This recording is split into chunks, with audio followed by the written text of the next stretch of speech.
I mean, anything in particular that made you say, this is the solution? This is why I believe it's going to work. I mean, when did the light bulb go off and you said, I think we have a solution here? What was it that said, made you believe that you could make this work? Well, really, Kim, you know, if you look at our situation, we have a huge hole in the pension situation here in the city.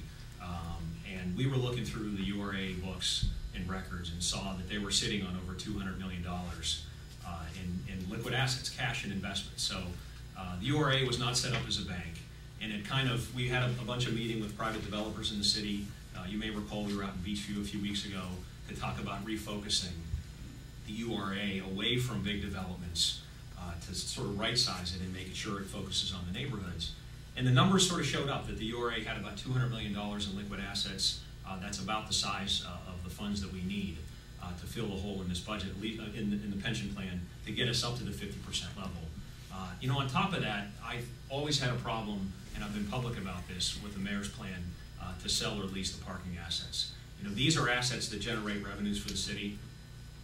There's a concern, and we're happy to give you some information about what's happened in other cities that have done this, where parking rates have skyrocketed as a result.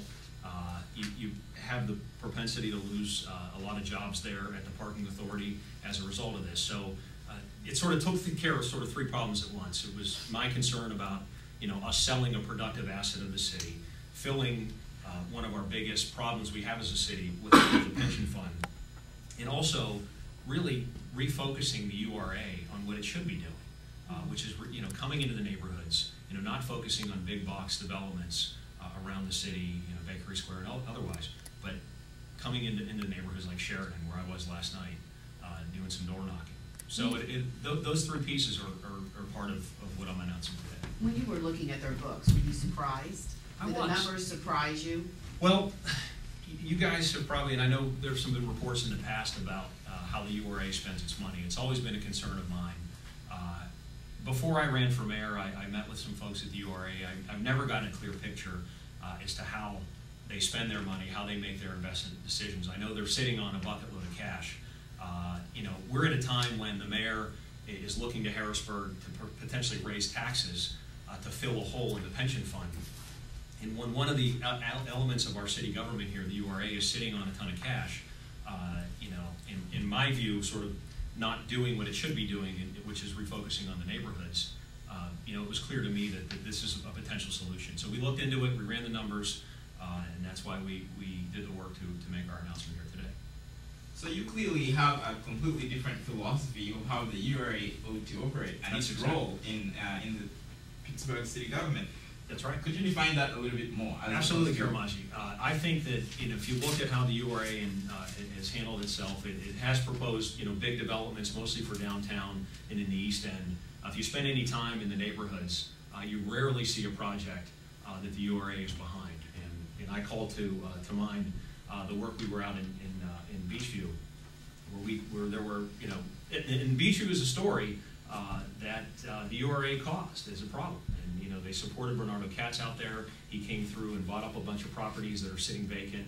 We called attention to the fact that there hasn't been that kind of small-scale development in business districts. I mean, the URA has consistently, in the past, we all remember the Lazarus Project, and this goes back different mayors. I mean, this is a philosophy of development that I fundamentally disagree with.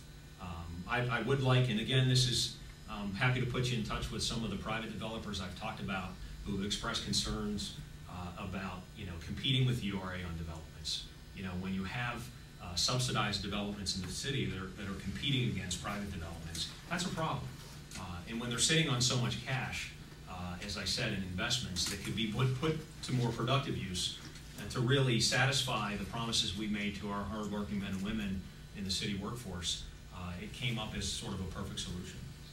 What kind of reaction, and I know you can't predict that or read anybody's mind, but what kind of reaction do you think you're going to get from the URA on this particular proposal? Well, I'm less concerned about their reaction. I'm more concerned about the people in this city who are concerned about their pension funds, knowing that I'm a candidate who has come up with a solution that works. You know, I don't work for the URA, and if I'm elected, I wouldn't. I definitely would have a plan, and I'm not, again, we're not talking about gutting the URA today. We're talking about refocusing their efforts on the neighborhoods They're not a bank. I question why they're sitting on that kind of money. That's the people's money. I mean, they are a separate function of the city government as an authority, but when we're talking about raising taxes, when we're talking about cutting benefits, and there's an element of this city government that is flush with cash, there's something wrong there. And again, it's crowding out investment, and on top of that, it's putting more productive use of our assets we actually have here as a city. Do you have a sense of what a more reasonable amount of cash on hand URA would have? Because I'm sure you would agree that they need something. I mean, do you have a sense of what that should be? Well, we're actually working on that right now. I mean, that'll be part of our rollout probably in a couple of weeks, in terms of, we've looked at what some other cities have done. I'll tell you that $225 million in cash sitting on the books, collecting a 1 or 2% interest rate. We've looked at their financial statements. They're all in T-bills. Again, query what they've even been doing. There have been lawsuits in the past that have been filed by the press that have tried to investigate how the URA makes its investments. It's a bit of a black hole to me, how this URA has been operating. What is clear in these audited financials is that there's a lot of money on the table over there.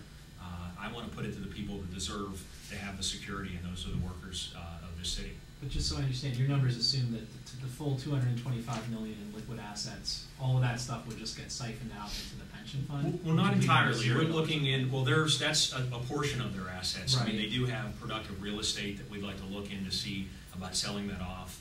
That's another 5 or 8% of their total asset base. Loosely, we're looking at cutting it in half. Okay. And you don't know exactly where that's going to come from in terms of selling real estate, taking cash. You're That's just going to correct. take half of it and figure out how to get it later. Correct. That's what we're starting with.